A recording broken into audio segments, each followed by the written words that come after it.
Voltando aqui ao exemplo, onde a gente colocou um prego, né, de zinco dentro de uma solução de sulfato de cobre de coloração azul, vamos lembrar o que aconteceu aqui nessa reação.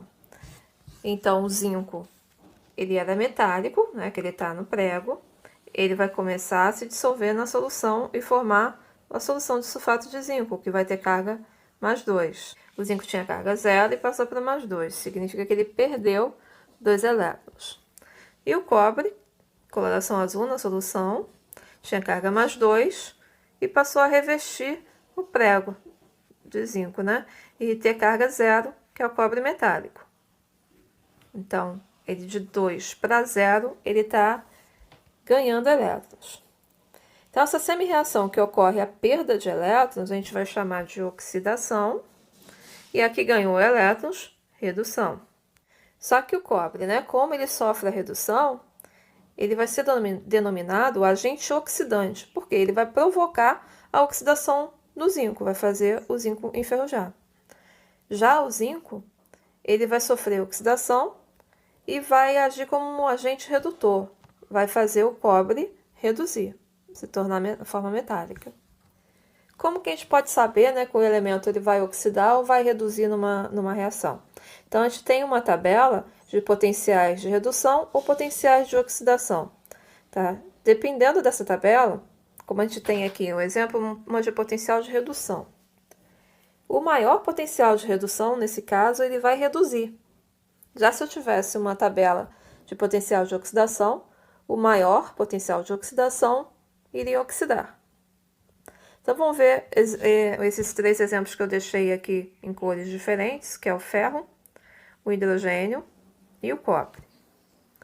Então, se eu for comparar os potenciais dos 3 aqui, o maior de todos aqui é do cobre, que é o positivo, né? O hidrogênio é 0 e o ferro menos 0,44. Dos 3, quem vai reduzir aqui primeiro é o cobre. E quem oxidaria primeiro? Quem iria enferrujar primeiro? O ferro. Então, se eu comparo o ferro com o cobre reduz e o ferro oxida. Se eu comparo o ferro com o hidrogênio, o ferro oxida, porque é o menor, e o hidrogênio reduz. Se eu comparo o hidrogênio com o cobre reduz, porque é o maior, e o hidrogênio oxida. Vamos observar aqui a reação de oxirredução. Então, aqui a gente tem palha de aço, né, bombril. O aço ele é formado por ferro. Aqui no outro pote a gente tem uma moeda de 5 centavos oxidada. Aqui no pratinho também temos outra moeda de 5 centavos oxidada. Vamos colocar, né, nos 2 potinhos vinagre. Um com a palha de aço e o outro com a moeda. E vamos observar, né, depois de um tempo, o que vai acontecer, né, tanto com a palha de aço quanto com a moeda. Então, aqui a gente vai aguardar um tempo. Enquanto isso, vamos observar aqui essa moeda de 5 centavos. A gente vai colocar um pouquinho de ketchup aqui em cima dela.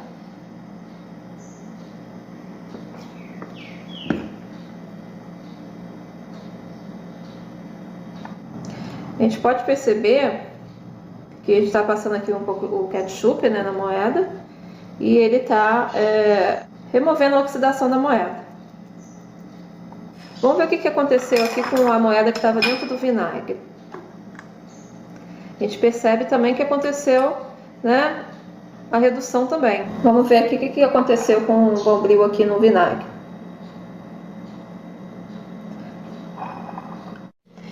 Vamos colocar aqui uma outra palha de aço que não foi colocada no vinagre para a gente observar a diferença. Então a gente percebe que aqui o vinagre, né, ele, por ter íons H+, ele provocou uma oxidação aqui do bombril.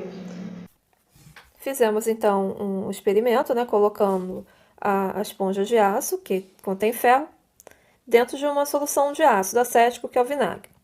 Então, o ácido ele libera íons H+. A gente tem aqui o potencial do hidrogênio e temos o potencial do ferro. O que iria acontecer nessa reação aí, né? O que a gente pode observar? Que como o potencial do hidrogênio é maior do que o do ferro vai oxidar e o hidrogênio vai reduzir. Então, depois de um certo tempo, a gente vai ver a palha de aço enferrujando. Como que a gente monta essa equação aqui? A gente está vendo que essas duas equações, elas estão reduzindo, elas estão passando de 2 para 0, 1 para 0. Estão reduzindo. Só que, na verdade, a do ferro, ela tem que oxidar, então vou ter que escrever ela ao contrário. Vai ficar, então, ferro, passando a ser ferro mais 2 e perdendo 2 elétrons. Ferro, virou ferro mais 2 e perdeu 2 elétrons. Já a do hidrogênio, como ela vai reduzir mesmo, ela vai continuar dessa maneira que está aqui. Hidrogênio mais 2 elétrons, o hidrogênio com carga zero. Para a gente ter uma equação global, a gente vai somar essas duas equações. Como que soma? É só cortar aqui os elétrons, que uma perdeu e que a outra ganhou. E vamos repetir o que sobrou. Tudo que sobrou antes da seta e o que sobrou depois da seta. Então, antes da seta sobrou o ferro, 0, e os 2 hidrogênios com carga mais 1. Depois da seta, o ferro mais 2 e o hidrogênio 0. Tá? Então, o resultado está aqui embaixo. Essa equação é a minha equação de oxirredução. Outro exemplo que fizemos foi a da moeda de cobre dentro de uma solução ácida também de ácido acético, que é o vinagre. Lembrando que, então, que essa solução de vinagre, ela libera íons H+. O hidrogênio, a carga dele é 0, e a do cobre, desculpa, a carga não, né? O potencial dele é 0, e o cobre, o potencial dele é mais 0,34. Como a do cobre é maior, o potencial de redução, ele reduz. Então, o hidrogênio oxida. O que a gente vai perceber aqui nessa situação? Como o cobre reduz, a moeda vai ficar aparecendo novinha novamente. Ela vai ser revestida com cobre. Então, como que a gente vai escrever essa equação? Já que o hidrogênio, nesse caso, oxida, eu vou ter que inverter essa equação dele aqui. Vai ficar hidrogênio, passando para ser hidrogênio mais 1, perdendo 2 elétrons. Tá? Foi o jeito que a gente escreveu aqui. Ó. Hidrogênio, passando hidrogênio mais 1, perdendo 2 elétrons. E o cobre, como reduz, vamos escrever do mesmo jeito a equação. Cobre mais 2 elétrons, passando cobre 0. Somando, vou cortar os 2 elétrons e vou repetir o que sobrou. Em cima, aqui antes da seta, o hidrogênio, depois o cobre. Do outro lado, sobrou esse H+, e o cobre 0. Então, aqui embaixo temos a outra equação de oxirredução. Vamos ver agora o que acontece se a gente pegar um pouquinho de água sanitária e colocar no bombril. Vamos ver se ele vai oxidar ou se vai reduzir. Vamos deixar aí um tempinho para ver o que vai acontecer. Vamos fazer a mesma coisa com a moeda de cobre, botar um pouquinho de água sanitária e ver o resultado.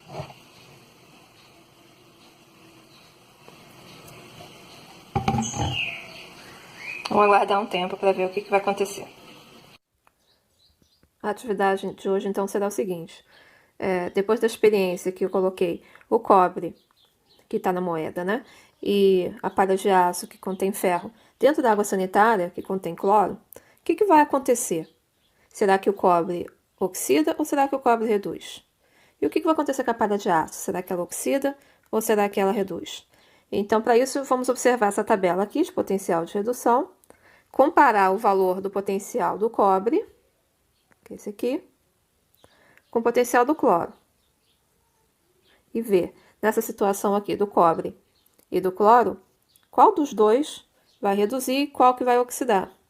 Comparando o ferro, o potencial dele com o do cloro, qual dos dois oxida e qual reduz. Então, vocês vão montar a equação como foi feito no exemplo anterior, mostrando, né, quem oxida, quem reduz, e a equação total, né, que seria aquela onde a gente corta os elétrons, formando a equação global de oxirredução. Tá? Então, é essa a atividade para hoje, né? Vamos ver quem é, observando a tabela ali, quem é que vai sofrer oxidação, quem vai sofrer redução, e montar as equações. Um bom dia para vocês.